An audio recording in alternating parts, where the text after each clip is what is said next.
आताची महत्त्वाची बातमी समोर येत आहे. लाडक्या बहिणींना सरकारचं डबल गिफ्ट. अधिवेशनाच्या पहिल्याच दिवशी केली सरकारने मोठी घोषणा. हिवाळी अधिवेशनाच्या पहिल्याच दिवशी महायुती सरकारने लाडक्या बहिणींना मोठं गिफ्ट दिलेलं आहे.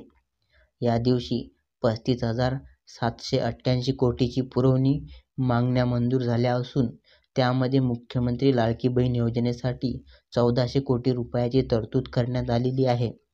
याशिवाय मुख्यमंत्री बळीराजा वीज सवलत योजनेसाठी 3,050 कोटी, सार्वजनिक बांधकाम विभागातील रस्ते आणि पूल बांधणीसाठी 1,500 कोटी, मोदी आवास घरकुल योजनेसाठी 1,250 कोटी, मुंबई मेट्रोसाठी 1,212 कोटी आणि मुख्यमंत्री अन्नपूर्णा योजनेसाठी 514 कोटी रुपयाची तरतूद करण्यात आलेली आहे.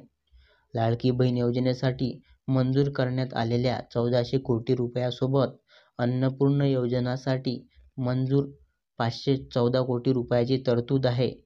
ही लाडक्या बहिणींसाठी सरकारचं दुहेरी गिफ्ट मानलं जात आहे.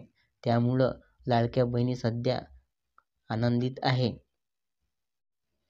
तुम्ही आमच्या चॅनलवर नवीन असेल तर चॅनलला सबस्क्राईब करा. व्हिडिओ आवडला असेल तर व्हिडिओला लाईक करा.